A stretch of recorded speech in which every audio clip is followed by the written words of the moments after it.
The Titanic. Just say the name and images flood your mind. A massive, luxurious ship slicing through calm waters. An iceberg looming in the darkness, screaming passengers. The ship's bow rising impossibly high as the stern sinks. The haunting image of musicians playing as chaos erupts around them. And that phrase, the unsinkable ship, that has become synonymous with human hubris and the dangers of overconfidence.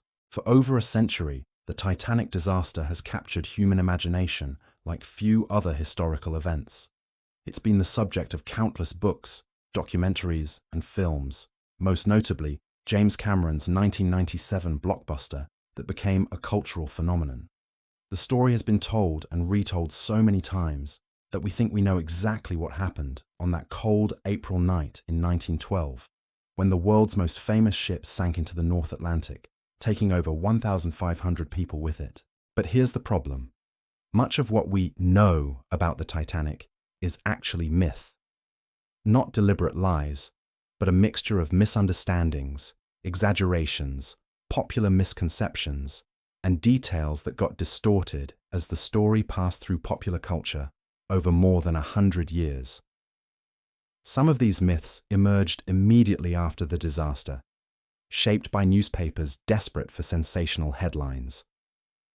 Others developed gradually as the Titanic became less of a historical event and more of a legend, a cautionary tale, a symbol.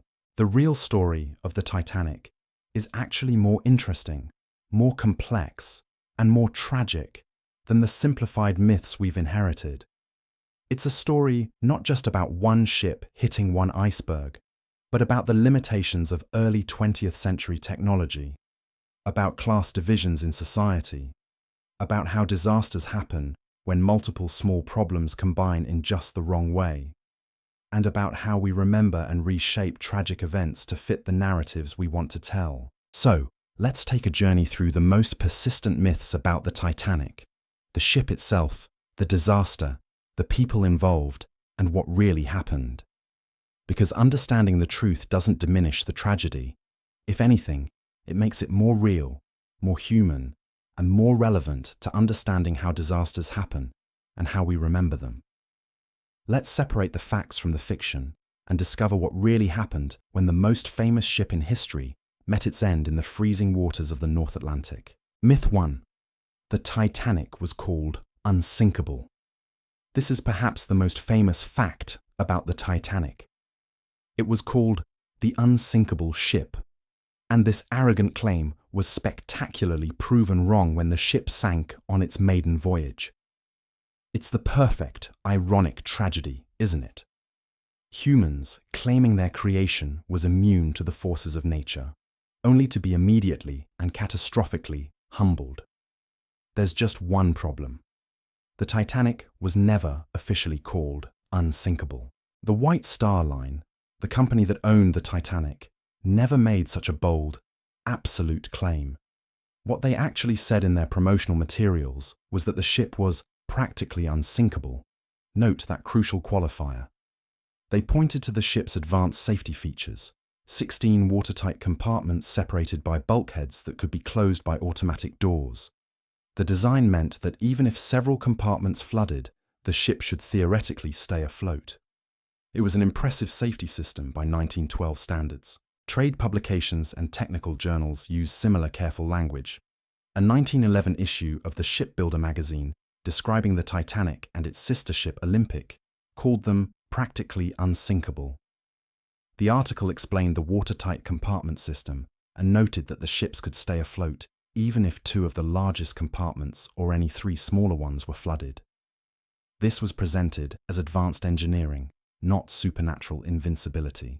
So, where did the unsinkable myth come from? Largely from after the disaster. Once the ship had sunk, newspapers and the public latched onto the irony of a supposedly unsinkable ship going down. The careful qualifier, practically, got dropped in retellings. The myth served a narrative purpose. It was the perfect symbol of human arrogance being punished. It fit the ancient Greek concept of hubris, mortals claiming godlike powers and being struck down for their presumption. This myth also served a psychological purpose. If the disaster happened because of arrogant overconfidence, then it was preventable. If it was just bad luck meeting technological limitations, that's scarier. It means disasters can happen even when people try to be careful. Blaming human pride is more comforting than accepting the role of chance and the limitations of human knowledge. Some passengers may have believed the ship was unsinkable based on its reputation and size, but this was public perception rather than official company claims. The distinction matters because it changes how we understand the decisions made that night. The ship's officers weren't recklessly ignoring danger because they thought the ship couldn't sink. They were navigating based on the standard practices of 1912, which we now know were inadequate. The unsinkable ship myth tells us more about how we remember disasters than about the Titanic itself. We shape historical events into morality tales, looking for simple lessons and clear villains. The truth is usually messier and more complicated. Myth 2. The iceberg was spotted too late. In most retellings, the disaster happens because the lookouts didn't see the iceberg until it was too late to avoid. If only they'd had binoculars. If only they'd spotted it earlier. The ship could have been saved. The reality is more complex. The lookouts, Frederick Fleet and Reginald Lee, spotted the iceberg approximately 37 seconds before impact. That might sound like nothing, but it was actually a reasonable reaction time given the conditions. The night was exceptionally dark.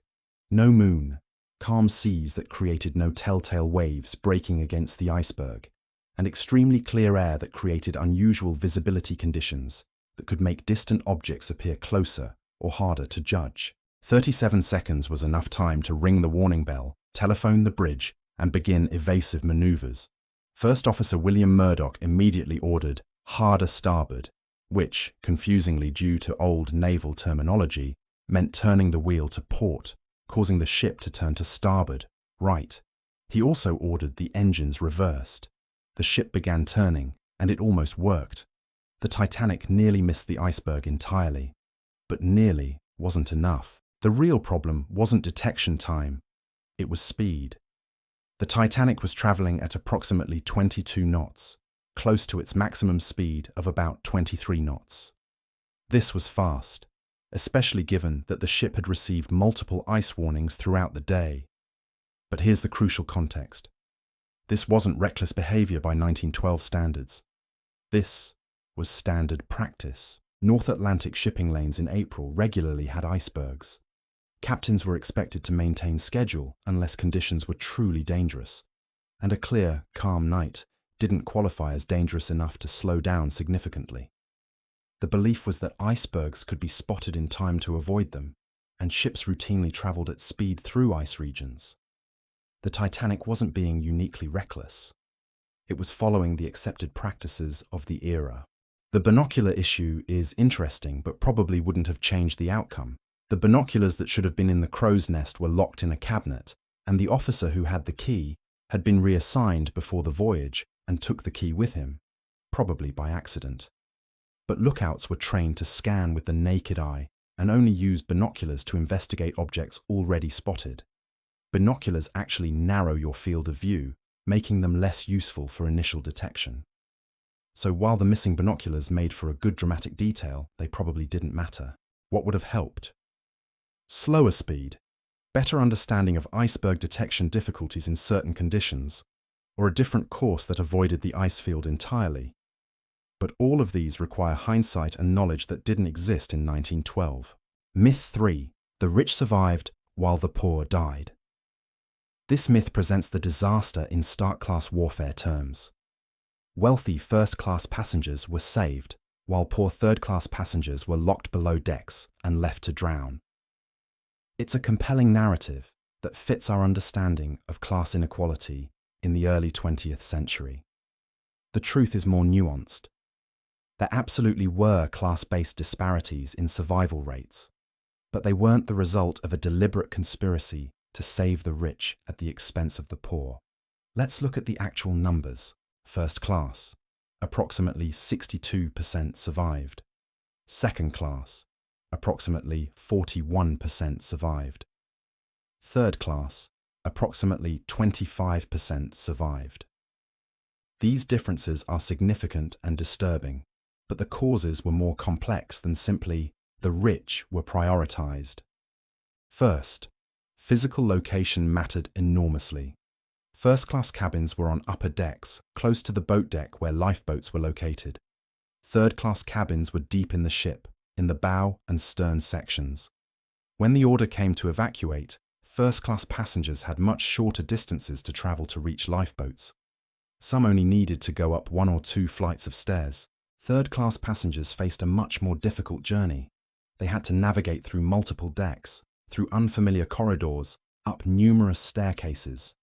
The ship's layout was intentionally maze-like in third-class areas, partly due to immigration laws requiring separation of classes, partly due to public health regulations about immigrants.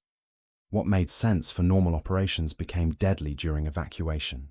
Language barriers also played a role. Many third-class passengers were immigrants who didn't speak English. Instructions and orders were given in English. Imagine trying to evacuate a sinking ship when you can't understand what people are telling you, can't read signs, and can't ask for directions. Some third-class passengers didn't initially understand that the ship was in serious danger because they couldn't comprehend the announcements. There's also evidence that some gates between third-class areas and upper decks were initially kept closed, not maliciously, but because of regulations about class separation that crew members initially followed even during the emergency. By the time these barriers were opened or third-class passengers found alternate routes, valuable evacuation time had been lost. Cultural factors mattered too. First-class passengers were more likely to immediately heed evacuation orders because they trusted authority and were accustomed to being taken seriously. Some third-class passengers were initially skeptical of evacuation orders because they'd experienced authorities lying to them or treating them badly. This hesitation proved fatal. Gender also intersected with class in complex ways. The Women and Children First protocol was followed most strictly in first and second class. In third class, the chaos and confusion meant families often stayed together, with men less likely to be separated from wives and children. This meant more third-class men died, but also that some third-class women and children died who might have survived if the protocol had been followed more strictly. None of this excuses the terrible inequality. A person's chances of surviving shouldn't have depended on how much they paid for their ticket. But understanding the actual mechanisms of inequality, geography, language, regulation, cultural factors, is more useful than imagining a simple conspiracy. It shows how structural inequality kills, even without anyone explicitly deciding to sacrifice the poor. Myth 4. The orchestra played until the very last second. One of the most famous and emotionally powerful images from the Titanic disaster is the ship's orchestra, led by bandleader Wallace Hartley, playing music as the ship sank, providing calm and courage to passengers facing death. It's a story of incredible bravery and devotion to duty that has been retold countless times. The basic facts are true. The orchestra did play during the sinking, and all 8 musicians died. But the details have been embellished and romanticized over time. Survivors confirmed that the band played in the first-class lounge and later on the boat deck for at least 2 hours after the collision. Their music helped maintain calm during the evacuation, giving passengers something to focus on besides the growing panic. This was genuinely heroic. The musicians must have known the ship was in serious danger, yet they continued performing to help others. But the famous detail about what they played last has been distorted. The popular version claims they played the hymn, "Nearer, My God, to Thee," as the ship went down, with this deeply religious song serving as a final prayer as death approached. This image is incredibly powerful. It appeared in multiple films, including Cameron's Titanic, where the elderly couple lying in bed as water rises are intercut with shots of the musicians playing. The problem is, we don't actually know what they played last. Different survivors gave different accounts. Some remembered "Nearer, My God, to Thee." Others recalled different hymns or popular songs of the era. Some survivors said the music stopped well before the final plunge. Others remembered it continuing much longer. This discrepancy isn't surprising. Survivors were traumatized, struggling in freezing water, fighting for their lives. They weren't taking careful notes about the musical playlist. Memories formed under extreme stress are notoriously unreliable. And the trauma of the experience probably made some memories sharper while distorting others. The "Nearer My God to Thee" version likely became popular because it fit the narrative people wanted to believe. It turned the musicians' deaths into a religious martyrdom, a conscious choice to go down singing praises to God. This was more comforting and meaningful than the alternative, that they simply played various songs to keep people calm and eventually died when the ship sank. There's also confusion about which version of "Nearer My God to Thee" might have been played, if it was played at all. There are different musical settings of the hymn, and debate has raged for decades about which one Hartley would have chosen. What we know for certain, the musicians played for a significant time during the disaster. This helped maintain order and calm. They showed remarkable courage, and all of them died. These facts alone, without embellishment, tell a story of genuine heroism. The uncertainty about exact details doesn't diminish their sacrifice. The myth-making around the orchestra reveals something about how we process tragedy.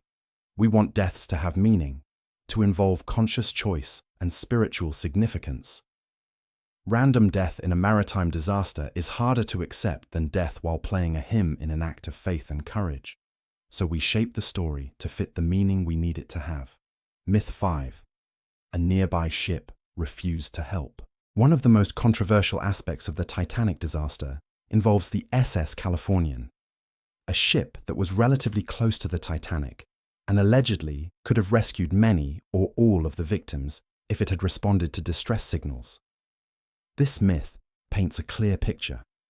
The Californian was close enough to help, saw the Titanic's distress rockets, but its captain, Stanley Lord, callously ignored them and went back to sleep, condemning 1,500 people to death through his indifference. The reality is much more complicated and ambiguous. The Californian had stopped for the night because of ice in the area. Its radio operator, Cyril Evans, had gone to bed at 11:30 p.m., which was normal practice since radio operators weren't required to maintain 24-hour watches. Just before signing off, Evans had tried to warn the Titanic about ice, but was cut off by Titanic's radio operator, who was busy sending passenger messages and reportedly told Evans to shut up. Officers on the Californian did see a ship in the distance and saw rockets being fired. However, they interpreted these as company signals or celebratory fireworks, not distress signals. Why? Several reasons. The ship they saw appeared to be much smaller than the Titanic. Distress rockets were supposed to be fired at short intervals, but the ones they observed seemed more sporadic, and the ship appeared to be steaming away rather than sinking.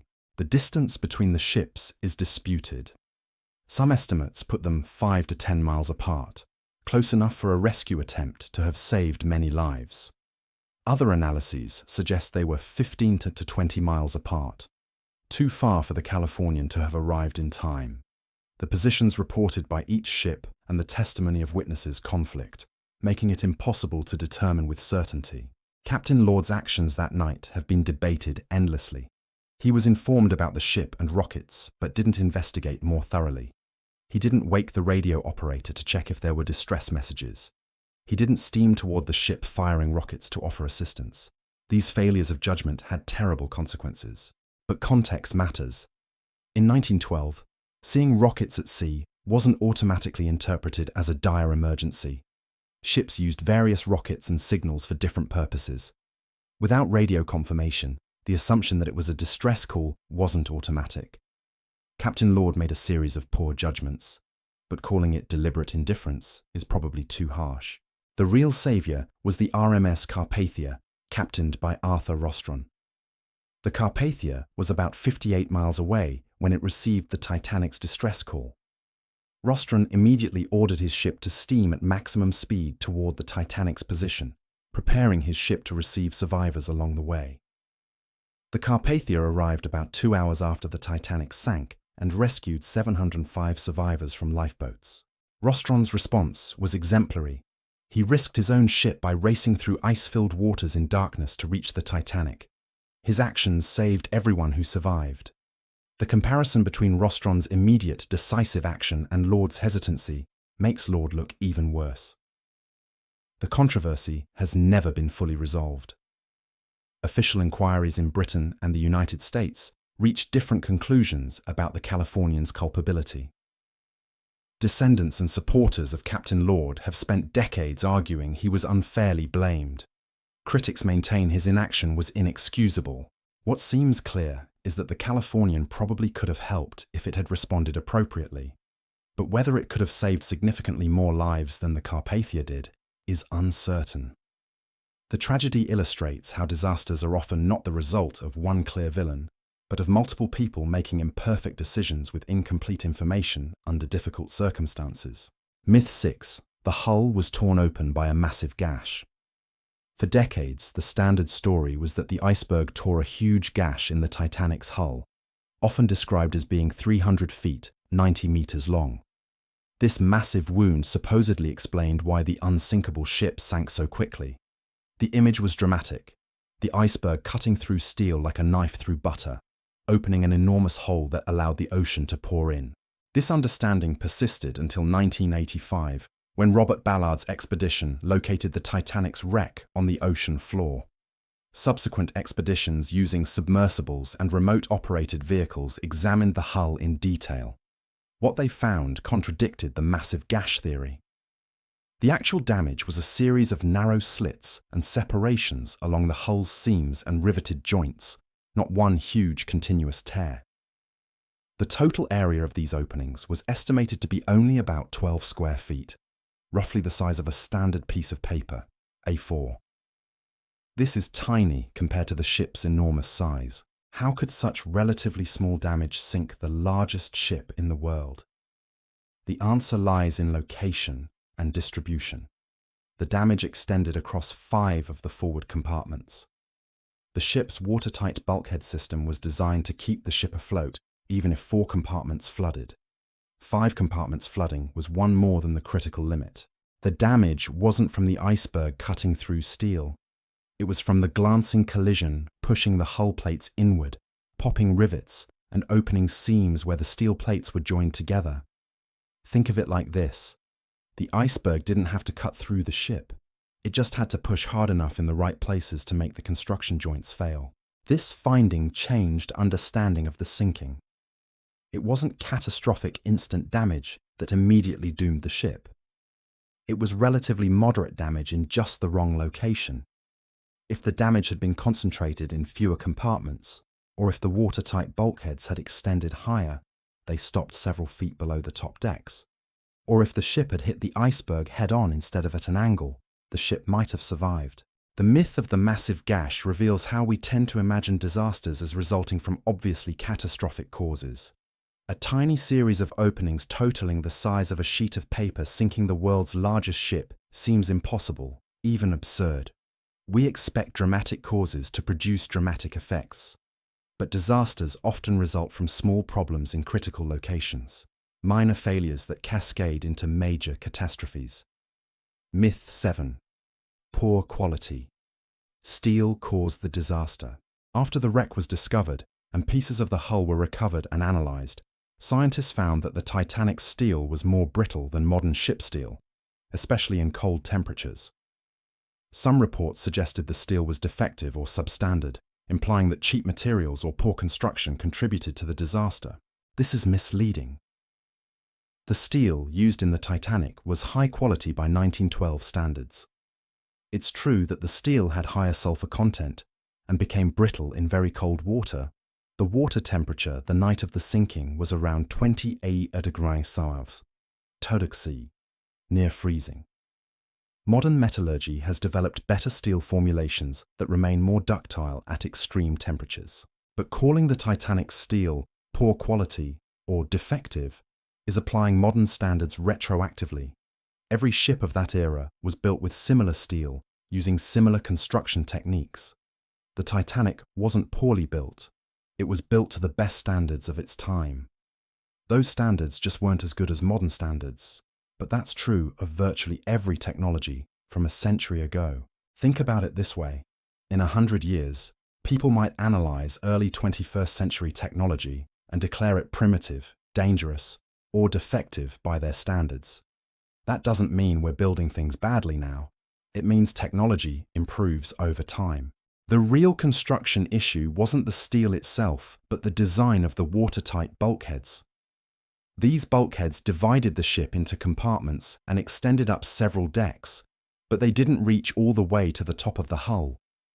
This meant that when bow compartments flooded, the bow sank lower in the water, allowing water to spill over the tops of the bulkheads into the next compartment. This created a domino effect. As each compartment flooded, the bow sank lower, more water spilled over, and more compartments flooded. If the bulkheads had extended higher, ideally to the top deck, the flooding might have been contained. Even with 5 compartments breached, the ship might have stayed afloat longer, potentially long enough for rescue ships to arrive before it sank. This wasn't a defect exactly. It was a design limitation common to ships of that era.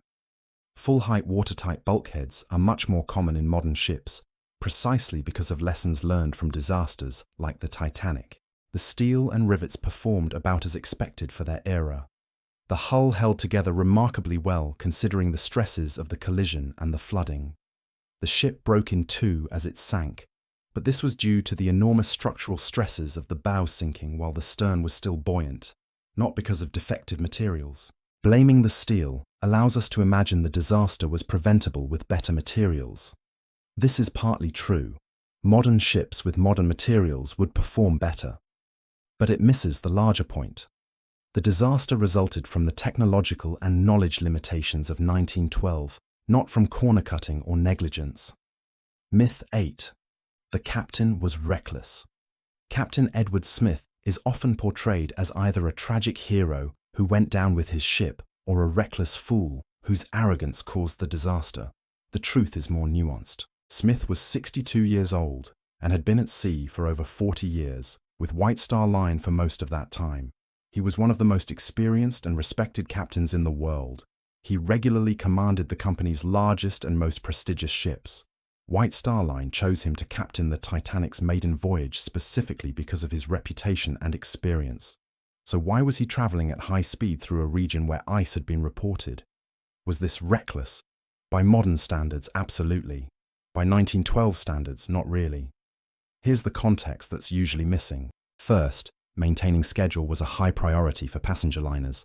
Passengers expected to arrive on time. Companies competed on speed and reliability. Slowing down significantly meant delays, which meant unhappy passengers and potential business losses. Captains were under pressure to maintain speed unless conditions were truly dangerous. Second, icebergs were considered a hazard, but not an extraordinary danger that justified major course changes or significant speed reductions. Icebergs were common in the North Atlantic in April and May. Ships encountered them regularly and usually avoided them without incident. The standard practice was to post extra lookouts and navigate carefully, but not to slow down dramatically unless visibility was poor. Third, the weather was excellent. Clear skies, calm seas, good visibility. These conditions were considered ideal for spotting icebergs in time to avoid them. Captains typically only slowed significantly in fog, heavy seas, or other conditions that reduced visibility. A clear, calm night with unlimited visibility didn't fit that category. Fourth, the ice warnings the Titanic received weren't unusually alarming. The ship's officers were aware of ice in the area and had adjusted the route slightly south to avoid the main concentration. They'd posted extra lookouts. They believed they'd taken appropriate precautions. Smith's decisions were consistent with standard practice for experienced captains in 1912. He wasn't being uniquely reckless or arrogant. He was following the norms of his profession and his era. That doesn't mean his decisions were correct.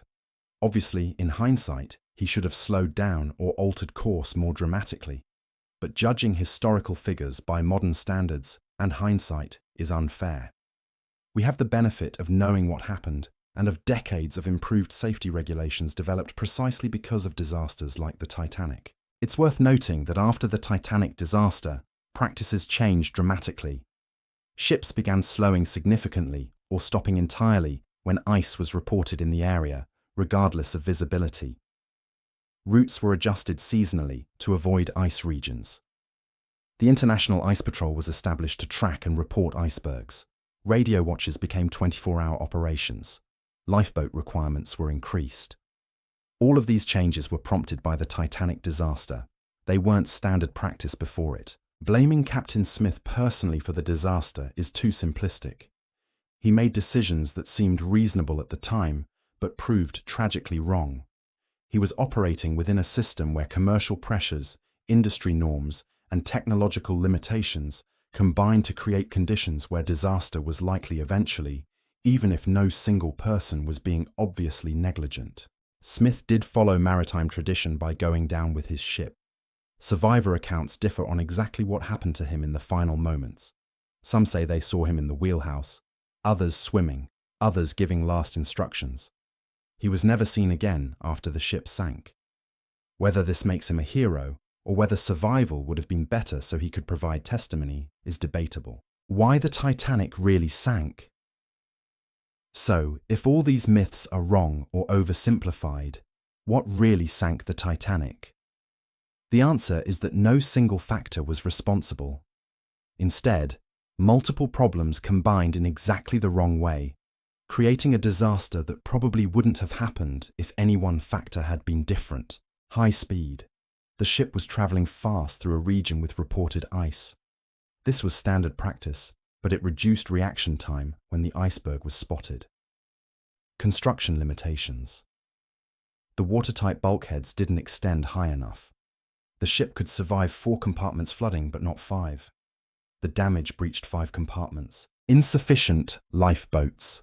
The ship carried lifeboats for about 1,178 people, though regulations required only 962 spaces. With over 2,200 people aboard, this was woefully inadequate. Even if evacuation had been perfectly efficient, hundreds would have been left behind. Ironically, the Titanic carried more lifeboats than legally required. The regulations hadn't kept pace with increasing ship sizes. Poor communication. The Californian's radio operator had gone to bed. Other ships' ice warnings hadn't been fully processed or communicated to the bridge. The coordination between different crew members wasn't perfect. Timing. The collision happened late at night when many passengers were asleep, complicating evacuation. If it had happened during the day, more people might have been saved. Weather conditions. The unusually calm sea meant no waves breaking against icebergs to reveal their location. The extremely clear air created unusual visibility conditions. A different night might have allowed earlier detection. Human factors. Various crew members made small errors or judgment calls that seemed reasonable at the time, but proved consequential. The lookouts not having binoculars, though this probably didn't matter much. The decision not to wake the Californian's radio operator. The initial confusion about the severity of the damage. Systemic issues. Industry practices prioritized schedule over safety. Regulations lagged behind technology. There was overconfidence in modern ship design. Commercial pressures influenced decision-making. No single person or factor caused the disaster. It was a cascade of problems. If the ship had been going slower, or hit the iceberg head-on, or had higher bulkheads, or carried more lifeboats, or if the Californian had responded, or if any of dozens of other factors had been different, the outcome might have been different. This is actually how most disasters happen. Not because of one catastrophic failure or one villain's evil plan, but because multiple small problems align in exactly the wrong way. Disaster researchers call this the Swiss cheese model. Imagine multiple layers of defense: speed, construction, lifeboats, communication, etc. Each with holes. Usually the holes don't align, and at least one layer catches the problem. But occasionally, all the holes align, and the problem passes straight through all defenses. That's what happened to the Titanic. Understanding this is more useful than trying to assign simple blame. It shows why safety requires attention to multiple factors, why regulations matter, why small problems shouldn't be ignored, and why disasters are often preventable not by eliminating all risk, impossible, but by ensuring that multiple safeguards are in place so that when one fails, others catch the problem. So why does any of this matter? The Titanic sank over 110 years ago. Why should we care about correcting myths and understanding what really happened? Because how we remember disasters matters. The myths we create around tragic events shape how we understand risk, safety, responsibility, and human nature.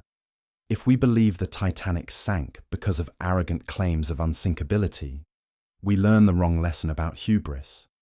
If we believe it sank because of poor quality steel, we focus on materials rather than design.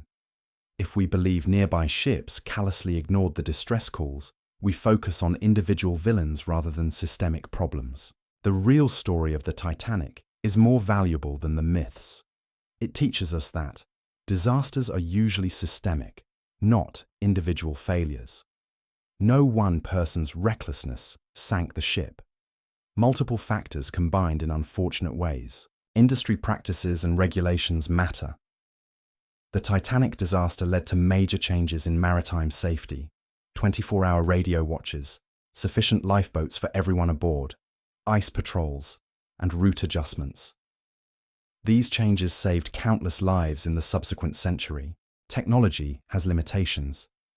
The Titanic was built with the best technology of 1912, but that technology wasn't good enough. We should have appropriate humility about our current technology's limitations. Class matters in emergencies. The survival rate differences between first and third class weren't conspiracy, but structural inequality that had deadly consequences. Understanding this matters for designing better emergency systems. We shape disasters into narratives. The myths we've examined mostly emerge because they fit stories we wanted to tell. About hubris, about heroism, about villainy, about class conflict. Real history is messier and more complex than our narratives. The Titanic disaster remains relevant because ships still sink, planes crash, buildings collapse, and systems fail. Understanding how and why disasters happen, the real reasons, not the mythologized versions, helps us prevent future disasters. Every time we simplify a disaster into a morality tale or reduce it to one cause or one villain, we lose valuable lessons. The truth is usually more complex, more ambiguous, and more useful than the myths. So the next time you hear about the unsinkable Titanic, or about the band playing Nearer My God to Thee, or about the nearby ship that refused to help, remember that the real story is richer and more instructive than the legend. The Titanic's real lesson isn't about one ship that sank because of one mistake. It's about how disasters happen when multiple factors align, about how we remember and reshape tragic events, and about why truth matters more than comforting myths. The 1,500 people who died that night deserve to be remembered accurately, not as characters in a morality play, but as real people who died in a disaster that was complex, preventable in multiple ways, and ultimately the result not of one villain's choice, but of an entire system's limitations and failures. That's the real story of the Titanic, and it's a story worth remembering correctly.